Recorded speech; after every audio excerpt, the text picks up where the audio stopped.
Welcome back to the channel for another player interview. Today I'm delighted to be joined again on the channel by Sonay Kartal. Just for some context before we get underway, Sonay enjoyed a very strong finish to the 2021 season, being crowned UK Pro League champion and winning titles in Turkey and Tunisia. Welcome back to the channel again, Sonay. How are you? Thank you for having me. I'm really good, thank you. I'm excited to have some downtime before Christmas. Yeah, I can imagine after a busy year. So we last spoke in the summer of 2020 and you were just starting out in your pro career at that time. Obviously last year was pretty much a write-off for everyone due to coronavirus, and in the beginning of 2021 you missed out on playing due to injury. However, the second half, as I mentioned, there's certainly been a huge success, winning 3 titles at the UK Pro League and winning those titles in Europe as well. So I guess 2021 from the outside looking in has been up and down, but you finished it very strongly. So how do you reflect on it now looking back? Yeah, I think, I had a pretty slow start to the year. Had another few injuries. But no, I'm very, physically I'm probably in the best shape I've been in. So it was good to get a lot of matches under belt, and kind of for my body to be able to withstand all the stress from the matches, everything. So yeah, I think I've had a very successful end to the year, and fingers crossed I can carry on through to next year. Yeah, we chatted last time. You mentioned you really enjoyed travelling to compete in tennis. So how much have you enjoyed travelling to the likes of Greece and Turkey and Tunisia this year to really kickstart your pro career? Yeah, for me, I know a lot of people struggle with traveling. It's traveling is very tiring and things like that. So, but for me, I love it. I love, experiencing the different cultures and their countries, and if I'm able to, I like to have a look around on the last 1 or 2 days. So no, I've had great fun. I've been to some nice places. Yeah, would you agree with me in saying that you've got really solid momentum now going to 2022? As you mentioned there, your pro career probably didn't get off to the start that you wanted to, but now you've picked up a couple of titles, you're winning matches regularly, started climbing the rankings. Do you feel right to really kick on in 2022 now? Yeah, I think I've had a lot of good wins past couple months, and I feel like this is the most kind of consistent, good level of tennis I've been playing, probably in my life. So yeah, I'm excited, and I'm fingers crossed I can kind of, I'm gonna start playing next year with some 25Ks in this country. So I'm gonna, look to try and carry my form, and fingers crossed I can do a bit of impact in those. Yeah, you're currently ranked around 900 in the world, but as you mentioned there, in recent weeks, you've beaten a number of players inside the top 500. So do you have specific targets next year in terms of your ranking, or do you just sort of play smashed and let the ranking take care of itself? Yeah, I kind of, have never really looked into rankings at all, kind of growing up, whether that was my own ranking or the rankings of the opponents I'm playing. I never really focused on the numbers or anything like that, because I think if you do, you can get into a pretty kind of nasty cycle, and you can kind of you can just kind of be too consumed by the number next to the name. So I mean, for me, if I was to put a number, I mean, next year I'd definitely like to be inside top 500. That's kind of a rough estimate of what I'd want to be, but like I said, I'm not too fussed. It's kind of, if I can get a lot of matches under my belt, then the ranking will kind of take care of itself. Yeah, I think it's important, as you said there, in tennis to sort of control the controllables. It's not worth focusing on the other players' ranking, to sort of go out and play your own game. And if you do that, you believe you're going to win, then you give yourself your best chance. How much do you focus on mental training as well as physical as well for looking ahead in the future?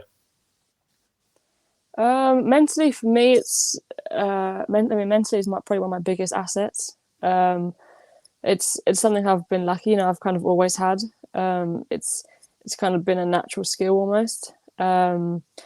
So yeah, I mean, I'm gonna continue to kind of stay positive and be very optimistic of next year. Yes, I want to talk about the UK Pro Tennis League. You were crowned champion of that a few weeks ago. For a player that is just starting out and couldn't travel last year consistently due to coronavirus, how beneficial has the UK Pro League been in terms of keeping you fit, playing in front of a crowd and competing for titles? For me, the Pro League was I used it in so many ways. It gave me a lot of benefits. See, there's a lot of prize money with that. So obviously you can, fund your future trips from that. So that was one reason I used it.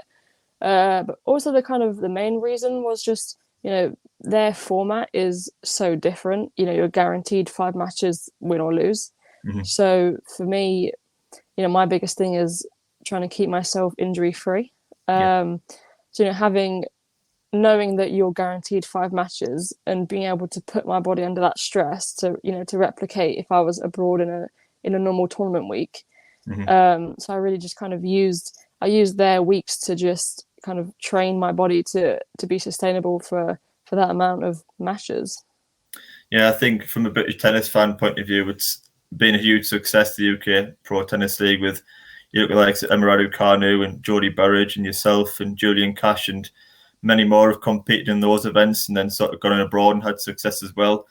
You think that's down to the UK Pro League keeping you all sharp and offering you opportunities to improve and, like you say, build your experience on the court as well? Yeah, I think a lot of players capitalised on it and really kind of took advantage of everything that came along with the pro leagues. So yeah, I think it gave a lot of us, match experience from when we all really needed it the most from, not playing because of COVID. So, match experience, prize money, it all compounded to get us in a good position to be able to start the year next year with money in our pocket and matches under our belt. Yeah, I know there's plans for the UK Pro League to continue next year. Is them events that you're going to be looking to compete in again as well? Yeah, I know they're coming back in, I think, January or something. So, I know they've kind of worked alongside the LTA to make sure that, they don't clash with any 25Ks or anything like that. So, yeah, I think I'm going to be around. So I'm going to be playing the 25s. So I'm definitely going to, do a couple of weeks there and get some more matches and, really capitalize on the prize money and things like that. Yeah, just talking about a couple of performances at the UK Pro League in that final week when you're beating Yurika Miyazaki in 3 sets, who was ranked inside the top 250, then dropping just one game against Freya Christie in the final when you barely missed a ball. So how happy were you with your performances in the event, and would you say it was the best tennis you played in all of 2021? I wouldn't really say it was the best tennis. I'd say it was probably the best, most consistent tennis I played that whole week. Consistently having to keep my level very high to be able to compete with these girls was probably the biggest thing and most noticeable thing for me. But yeah, I had some great wins, and yeah, I was just very happy that I was able to kind of be consistent with it all and kind of not let that momentum dip or anything. Yeah, you turned pro at 18 years old, I believe, which is pretty young for a British tennis player. And now I think when I interview players, the majority of British tennis players, particularly like Ryan Peniston and Julian Cash and Cam Norrie, for example, studied at university, then turned pro in their mid-20s. Why did you make a decision to turn pro at such a young age, and what benefits do you think you got from doing that? For me, I was pretty adamant from a young age that I didn't want to go the college route. I think the college tennis is, it's very kind of depends on the person. So for my kind of lifestyle, etc., it wasn't the best route for me. And yeah, I kind of wanted to give it my best shot as being pro kind of straight away and just kind of wanted to see what I could do. Yeah, and I think I decided that from about like 13. So I decided that very, very young. Yeah, you mentioned earlier about you enjoy traveling. You've had that experience at a young age of traveling. So we also said that, tennis is when you get to 24, 25 and you want to compete in the top events, they are usually abroad and it does come with traveling. So how much do you think that experience that you get in early age will benefit you down the line in your career? Yeah, I think the traveling and I mean, me having played Tennis Europes as well, the tournaments in the future, the tennis Europes in the futures are kind of run very similarly. So kind of having that exposure and experience, whether that's signing and booking your practice courts and things like that, you're very aware and you're very accustomed to it. So yeah, I think for me it's been very beneficial. Yeah, while we're on the topic of British tennis, we have to talk a little bit about Emma Raducanu, because I know you played a lot of the times in the juniors. Firstly, just how impressed with you with Emma's performances in New York, and were you as surprised as everyone else that she lifted the title? I think, credit where credit's due. What she did was outstanding. I don't think anyone probably really kind of expected that outcome. If you look at the stats on paper, having not won a WTA match, but having won a Grand Slam, it's crazy. So yeah, I think it also kind of gave a lot of people at the pro league were people who grew up playing her. Not just me. So it kind of gave us all a bit of like a kind of a bit of like a bit of a kick that just how the dream that we're all chasing is it's not unrealistic, it's not too far away. It's all put some hard work in and anything is achievable. Yeah, you actually led Emma 6-5 in your junior head-to-head matches. What can you remember about those battles and experiences playing at junior level, even though it was many years ago? I kind of, from the ages of kind of 9 to 13, I want to say, is kind of when we played each other most. And it was always kind of national finals or something like that. We'd always end up meeting in a final. And I don't remember too much from it. I just remember always being like long matches, and it was always, alternating who won. I won one, she won the other. So it was just a bit back and forth like that. Yeah, I watched Emma a few times in the ITF events, and she's always been widely tipped to become, a future star of British tennis. And I think what surprised me about her performances most at the US Open was her fight, her spirit, and ability to handle the big pressure at such a young age. But as a tennis player yourself, do you think that's something that you're born with, that fighting spirit, or do you think it comes from playing a lot of events and building your experiences? I think it comes with the sport. I think obviously everyone has a little bit of it, but I think you really develop it the more matches you play, and kind of the deeper you go into tennis. So I think, yeah, it's definitely developed. But when you're in a tournament like that, and it's a big tournament and there's lots at stake, I think naturally it's just going to come to you. Yeah, have you had a chance to chat or practice with Emma since the US Open win or not? I actually haven't. I've been pretty full on for about 3 months now, so I've kind of just been like traveling and playing matches. And obviously now it's my kind of downtime. So maybe in January or something, I'm gonna maybe head up to National Tennis Centre, which I think is where she's kind of based. So we might cross paths then, maybe. Yeah, your career path you mentioned a little bit earlier is similar to Emma's in the sense that you both had lots of junior success. You turned pro at a young age, started winning tournaments around Europe. Does winning the US Open inspire you and sort of make you realise what you could achieve in this sport and follow in her footsteps almost? Yeah, I think it gives a lot of players kind of a lot of hope that it's achievable. And yeah, I think it is very inspiring what she has done, for sure. Yeah. Yeah, British tennis fans are always sort of looking for the next Andy Murray or next British tennis star to follow. And I know thousands of young people that have watched Raducanu's final, and at such a young age, it's easy to look and think Serena Williams and Federer and Djokovic are sort of unachievable. You can't get to that level. But Emma's shown that it's not. With hard work and dedication, you can get there. So how big of a long-term impact do you think her win can have on British tennis?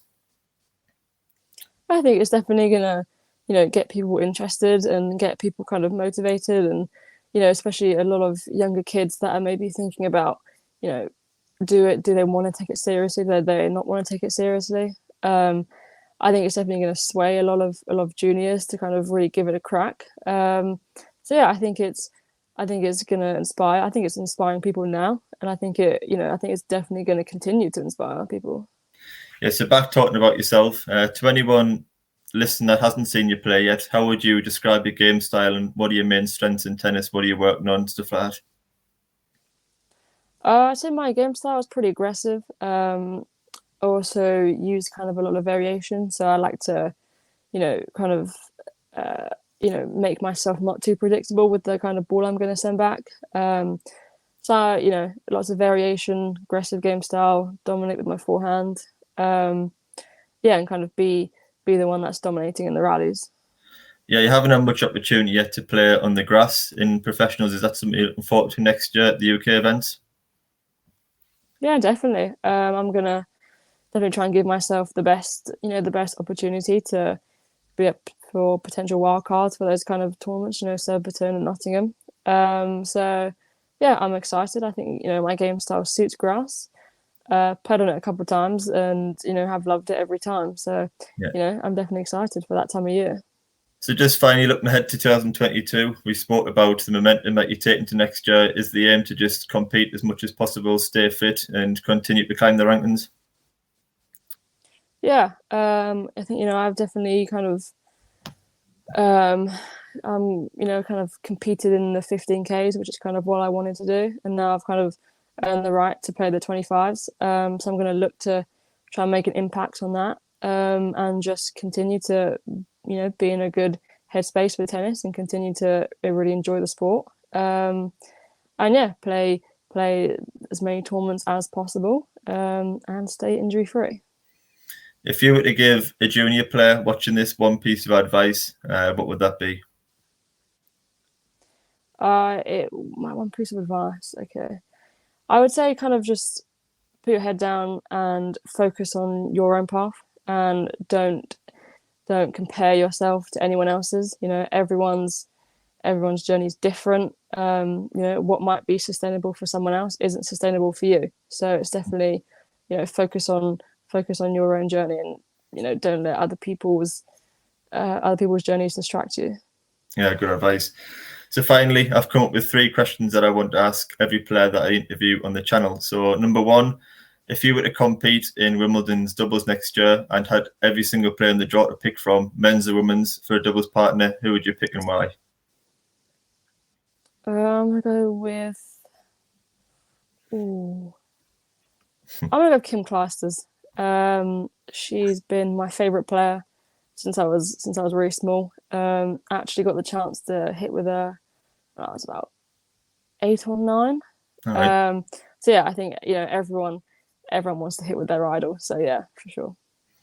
Yeah, if you could steal one shot from another pro player, which one would you take? I think so far we've had Djokovic's return of serve, Murray's backhand, Serena's serve. So which shot would you take from another pro if you could take one?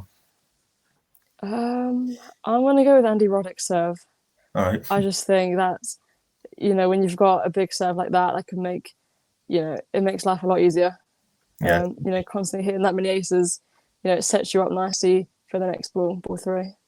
And finally, is there one city that you haven't been to that you'd like to play a tournament in?